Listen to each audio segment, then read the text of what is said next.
বন্ধুত্ব করা যতটা সহজ, বন্ধুত্বটাকে টিকিয়ে রাখাটা কিন্তু ঠিক ততটাই কঠিন। আর আমার এরকম প্রচুর বন্ধু বান্ধব রয়েছে যাদের সঙ্গে দেখা তো দূরে থাক, ওই 6 মাসে 9 মাসে ফোনে একটু গল্প, আড্ডা, তাতেই মনে হয় আমাদের সম্পর্কটা যেন আছে একদম প্রথম অবস্থার মতন। আর এরকম একটা দিনে আমার এক খুব কাছের বান্ধবী আমাকে সকালে ফোন করে বলেছিল, তুই কি বাড়িতে আছিস, তাহলে আমি আসছি। ব্যাস, বান্ধবী আসবে সেই শুনে আমি তো আনন্দে আত্মহারা। বান্ধবীর সঙ্গে অনেক দিন কথা হয় না, দেখাও হয় না। তো ওই জন্যই কি আর করব ভেবেই পাচ্ছিলাম না। কিন্তু বান্ধবীর আবদার ছিল রান্নাবান্না কিচ্ছু হবে না, আজকে আমরা খাবো ডিবাপির বিরিয়ানি।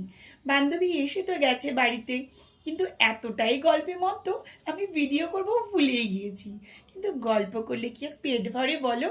তাই খাবারটা অর্ডার করে একদম বসে পড়েছিলাম সবাই মিলে খেতে।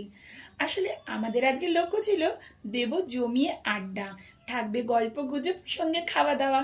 তাই জন্য একদম সাজিয়ে গুছিয়ে নিয়ে আমরা তো বসে পড়েছি দুপুরের খাওয়া দাওয়া করতে। আসলে বন্ধুত্বের সম্পর্কটা এরকমই হয়। চলো আমরা খাওয়া দাওয়াটা কমপ্লিট করি।